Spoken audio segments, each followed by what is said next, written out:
Hey everybody, my name is Morley and welcome to this episode of Tool Talk.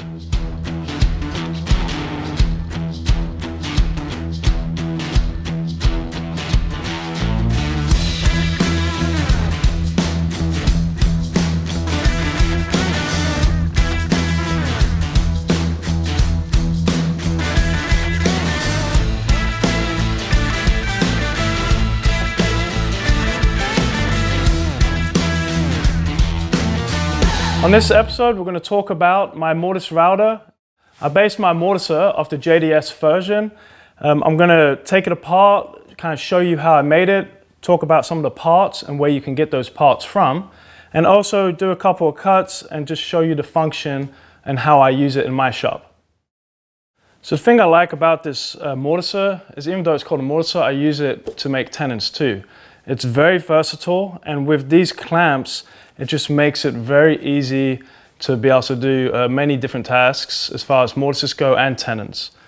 So this one right here is my prototype to my dining table leg, which we'll put a link up. You can click on that and watch that video too. But this is a haunch mortise, so I have a haunch tenon. Very simple, just centering stuff off of a center line. There's no need to set up stops on the outside. If you've got multiple legs, you know that's frustrating because you have a left leg and a right leg. You could just simply have a center line, and then I have a center line up on the front here, and then you set your limit stops, and that's it. Very simple. So like I said, you can do many different setups with this. This thing is incredibly versatile. I also use it to kind of mill brass a lot of times too. So here's a couple of different things. So this is a angle tenon. It has a 3-degree angle on the cheeks here. And then, basically it started off as this, and then I made this. And all of this was done on this machine here, except for the radius. I haven't got this to where it can actually make a round tenon, but I come in and I just do the limit stops, and then I round it off later on.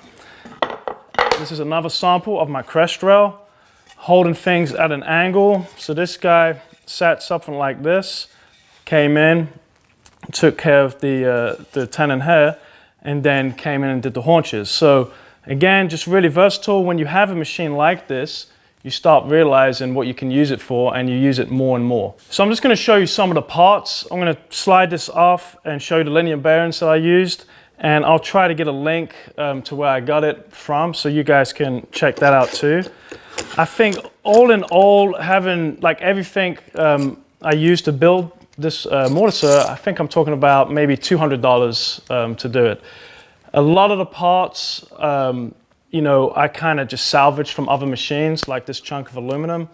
But you don't have to do that. You could use a piece of 1/2-inch plywood back here. It'll work just fine. So let me take this apart and show you the works.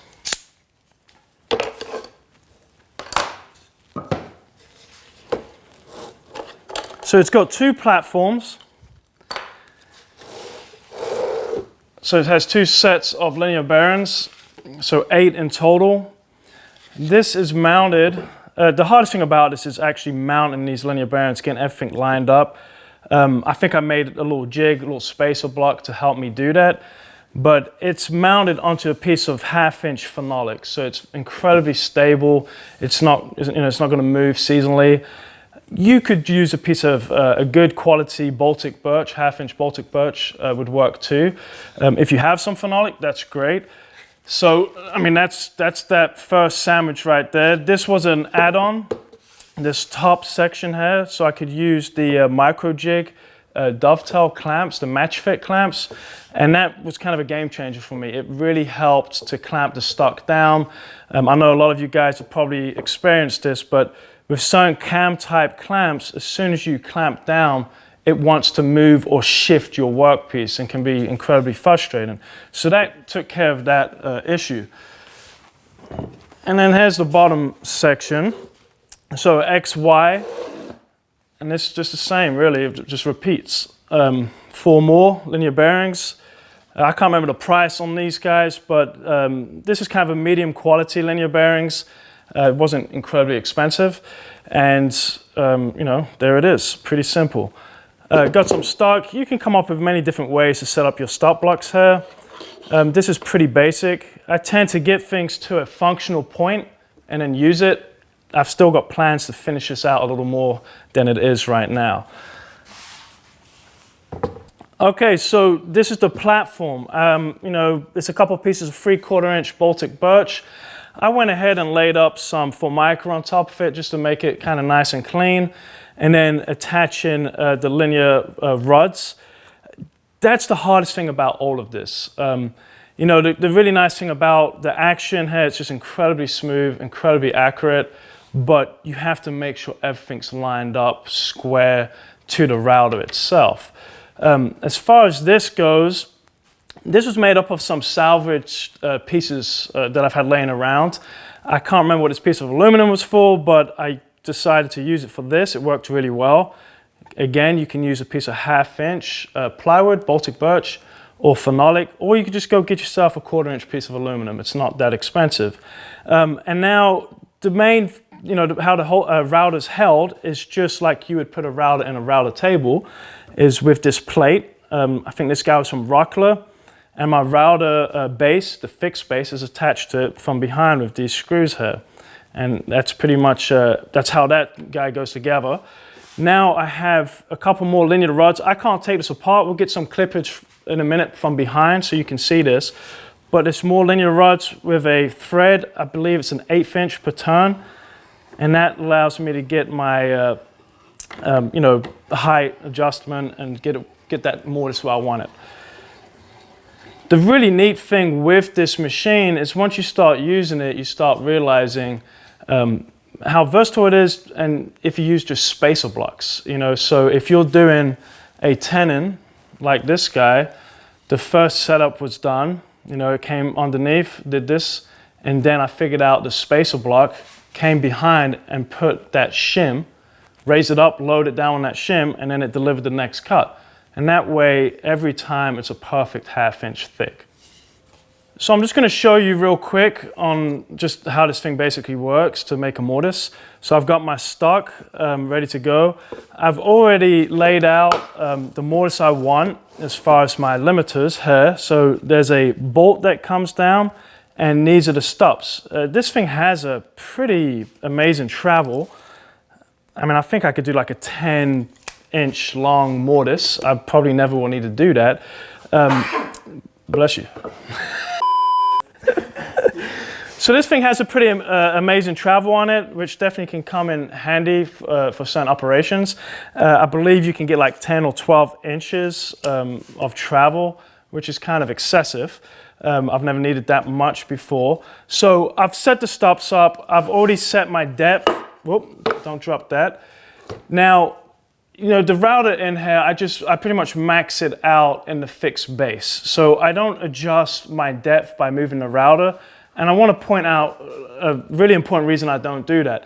For most people who have like a fixed based router where you're going underneath the table and you're raising it up and down, you know, sometimes things are not concentric. So the bit's here, but then when you turn up and down, it can be doing this little waddled out type thing, just a little bit.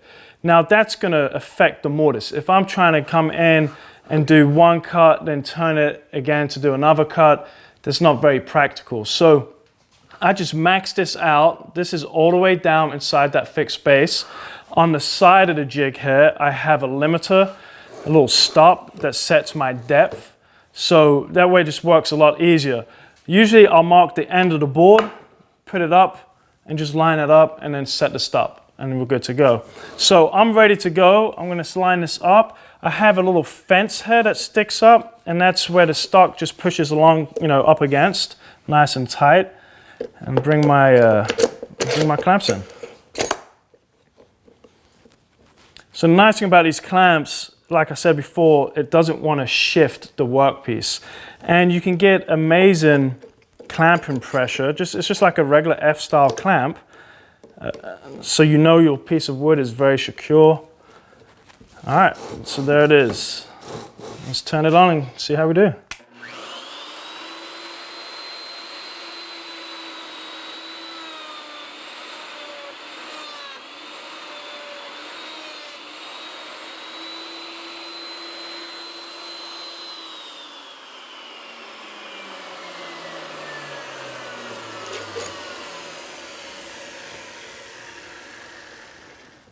All right, obviously I don't have my dust collector on, so got a little man glitter going on.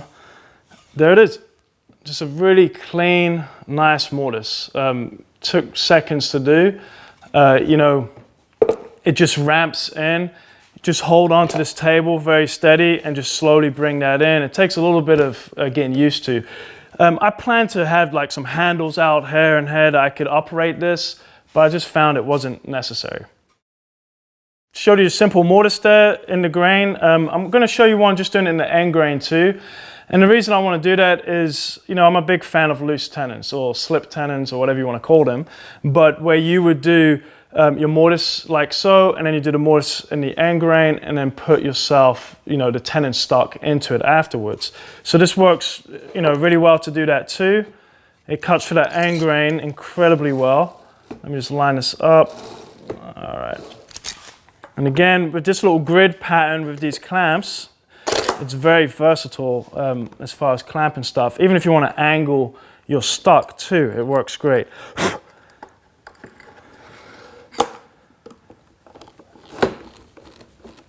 All right.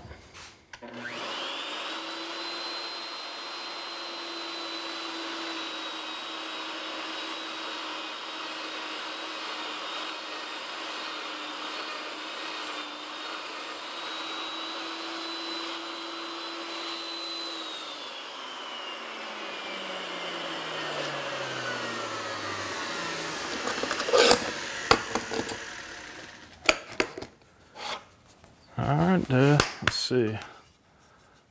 I want to check before I show you, make sure it looks good. All right, there it is. So again, just incredibly clean, very accurate and fast.